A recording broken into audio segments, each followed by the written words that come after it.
So ito na nga guys, sa chapter 342 ng Black Clover ay ikinuwento na nga ni Ichika ang lahat ng mga pangyayari noong bata pa sila ni Yami. So ikinuwento niya kay Asta ang madugong pangyayaring naganap sa clan nila. So bago tayo magpapatuloy guys, ay huwag po nating kalimutan na mag-subscribe at follow sa ating mga channels para mas updated po tayo sa ating mga videos.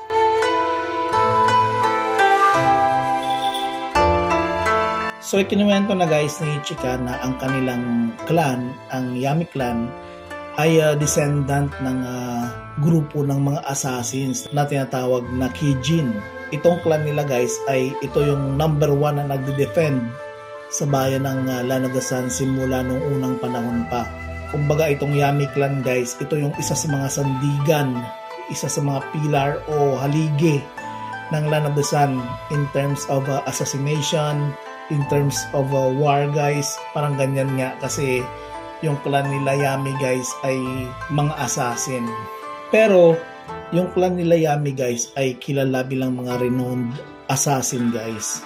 Yun yung pagkakakilala ng mga tagabayan ng Land of the Sun sa mga Yami clan. At ikinuwento niya din na ayon sa alamat na ang Yami clan ay isa sa nag-sealed nitong halimaw na nagrampant sa Land of the Sun. So ang mga Yami clan guys ang tumulong sa pamamagitan nito. Nakulong nila yung 5-headed dragon na umatake sa Land of the Sun. Pagkatapos ng sealing ng 5-headed dragon guys ay makikita po natin guys na ang kalahating parte ng dagat ay umitim guys dahil ito sa yoryoko ng dragon na hinigop nito ang katas ng dagat na nag-create ng Black Sea at naging stagnant ito. So makikita po natin guys ang scene na kung saan bumalik po sa flashback na bata pa si Yami at si Ichika na tinitrain sila ng papa nila sa pag-e-ensayo ng pagiging samurai. At sabi pa ng ama nito na huwag kang palampa-lampa dyan. Tandaan mo ang clan natin ay nabilong tayo sa pinakamalakas na yoryoko. Tandaan mo na tayo ang lumigtas sa bayang ito. Kaya huwag kang palampa-lampa dyan. Tumayo ka at mag-ensayo ka ng mag-ensayo. Tandaan mo Sukihiro, nakasalalay sa'yo ang dugo ng ating clan sa susunod na mga henerasyon. Kaya magpakalakas ka. So yun yung ng papa ni Sukihiro guys. At sinabi naman ni Sukihiro guys na napakawalang kwentang training ito. At sinabi naman ng kanyang ama, anong sabi mo? At biglang tumakbo itong si Ichika. Kuya, nasaktan ka ba? At tiningnan ni Ichika ang kanyang ama. Ama, tama na po.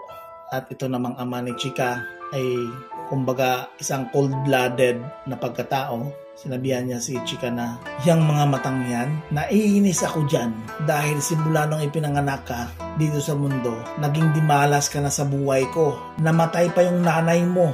Ang mga kagaya mong walang silbi ay hindi nararapat dito sa clan natin. At hampasin na sana ng ama niya itong si Ichika, pero pinigilan ni Sukihiro. At ang sabi ni Sukihiro ay, tama na, walang kwentang ama. At tumawa naman ang ama nito. At ang sabi ay, yan, tama yung ginawa mo, Sukihiro. Lumaban ka pa, tandaan mo, ang kaibigan mo ang susunod na feudal lord. Siya ang maging susunod na shogun sa bayang ito. Kaya tandaan mo, kahit siya pang maging shogun sa bayang ito, ay mas malakas ka pa rin sa kanya. At ikaw din ang maging tagapagmana ng Yami clan. Tandaan mo yan, Sukihiro. At pagkatapos ay huminto itong si Sukihiro at umalis. At sinabing, napakawalang kwenta mong ama, napakawalang silbi mo. Tara Ichika, malis na tayo dito. Mangisda na tayo.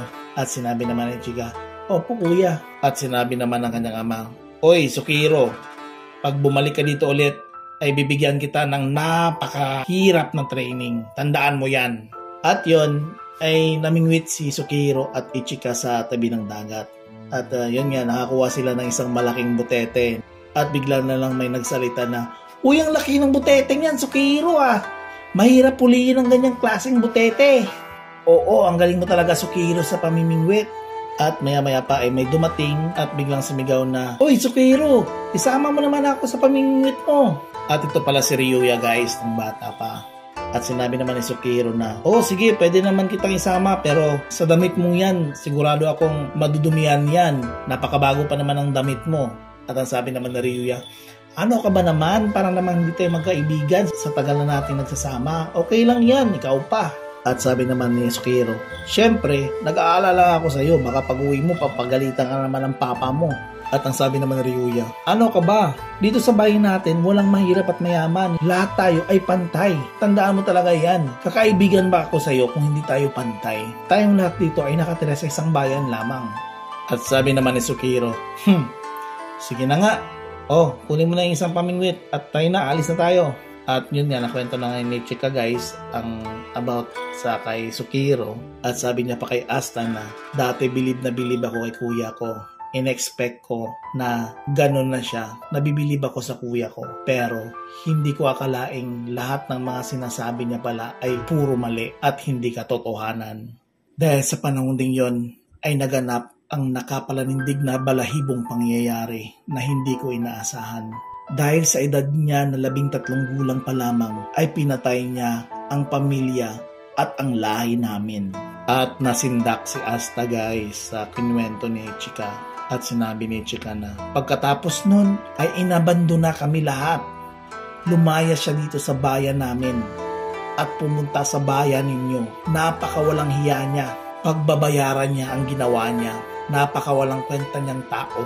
At sumagot naman itong si Asta, Teka, baka nagkakamali ka lang. Sigurado ka bang si Captain ang gumawa nun? Naniniwala ako kay Captain Yami. Simula nang pumasok ako sa squad namin. Alam kong hindi ganyan si Captain Yami."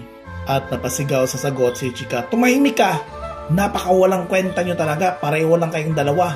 Nakita ng dalawang mata ko ang mga pangyayaring ginawa ng taong yon." At sabi rin na Asta, "Hindi, nagkakamali ka. Kilalang kilala ko nga si Captain Yami. Kahit magkapatid pa kayo, ay tinatanggi ko ang lahat ng mga paratang mo sa kanya."